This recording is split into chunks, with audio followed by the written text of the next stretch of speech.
Hey, this is Neil over at ZIMM'S. You guys remember this one when I put in the Antiquities pickups? Today, we're going to put in some vintage drifted capacitors.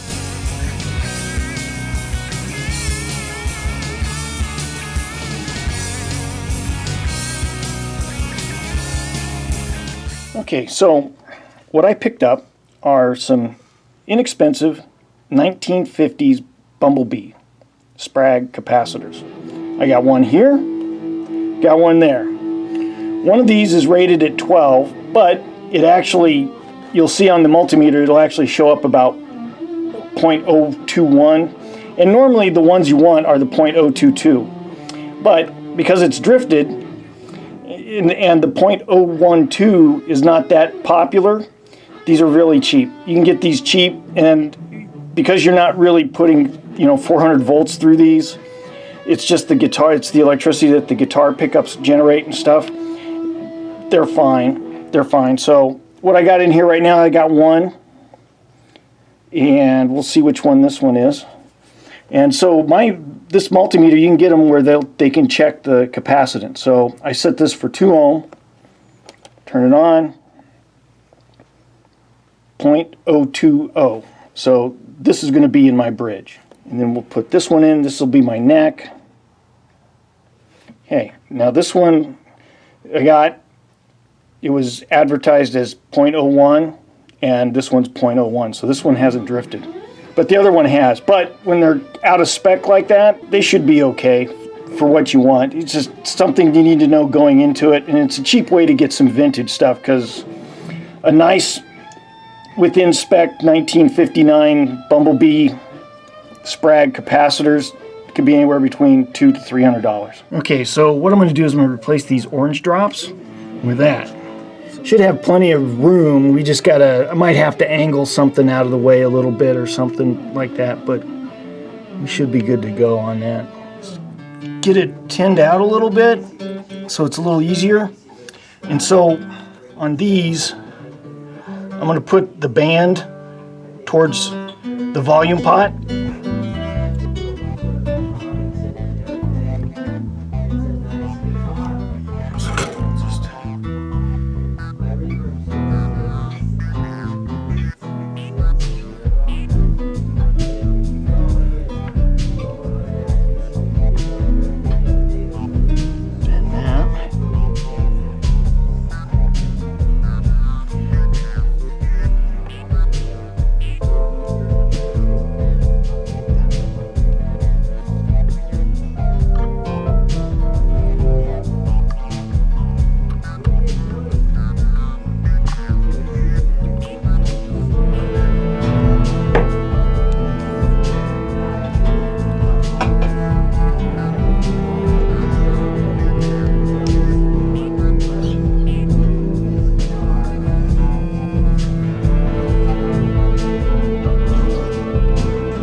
On there good though. Alright, I'll take it. Alright. Again, it may seem lazy, but by keeping that harness the way I did, it's actually kind of nice to get some of this, I can get it out of the way to work on things and stuff. So I like that. That's pretty cool. So, it's good. This is hot. Nice. Make sure I ain't got something connecting that shouldn't be connecting.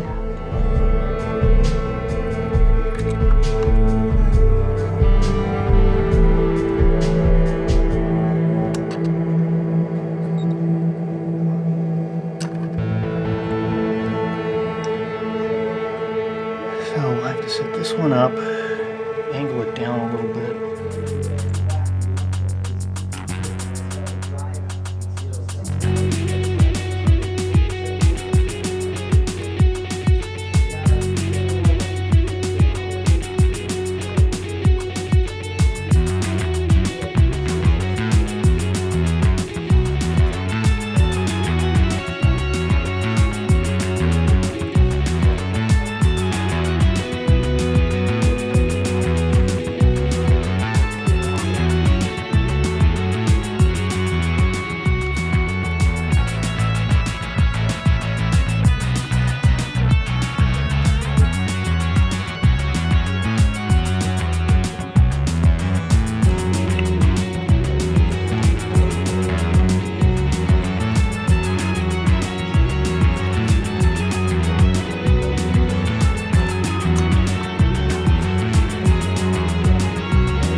The cool thing about working on the back is you don't have to take the strings off, just for when you install the pickups like we did in the last video. But we'll got a little test amp here. So that's the treble. That's going to be down here. Volume works.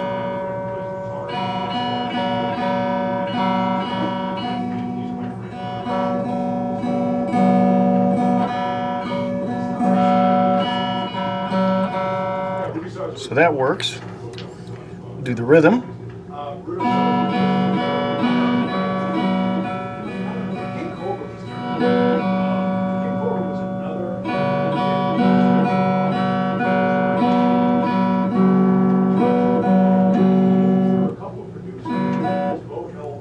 Down in the middle.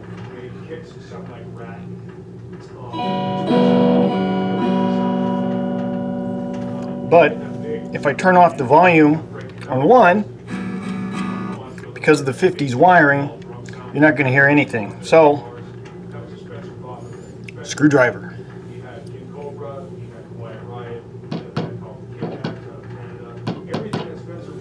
Good. Turn the volume, turn the tone down.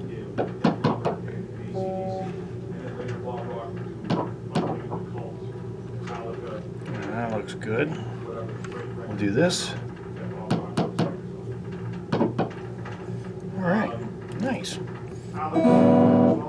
So it's all good.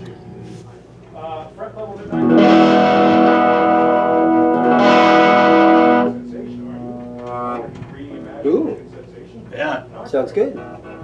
So a cheap way to get some vintage capacitors is you can look online. I got these off of Reverb. If it's rated for, like, say 0.01 and it's 0.018, that's a good one.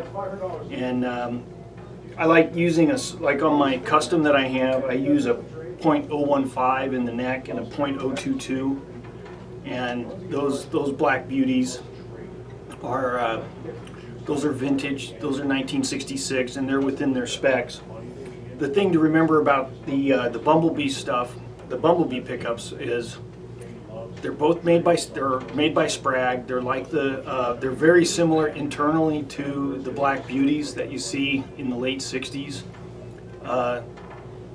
Gibsons. So they're not that much different. It's just that the older ones, when they kind of drift, they kind of do some things that, you know, like a modern orange drop doesn't do. Like I noticed on the neck, it's just a little more kind of raspier. So this is on the bridge.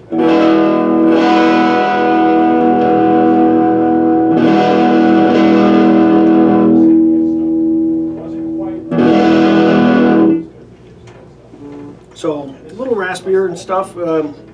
little PV stage amp that we use in the back here. But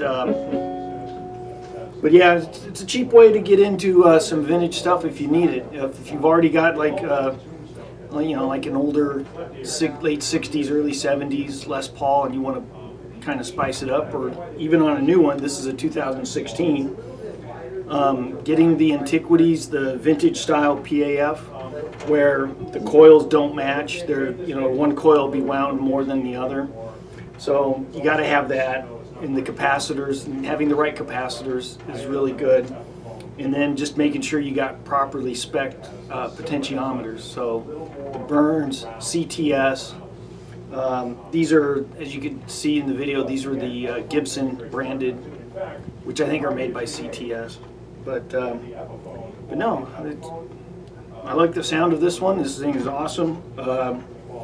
Don't think I got anything else to do to it. So this one's like my Bo Diddley, so there's nothing more to do to it. Oh, thanks for watching. If you guys wanted to see what we did before when we installed these pickups, it'll be right in the corner there, the link for that. And thanks for watching, and keep an eye out. We got more stuff coming.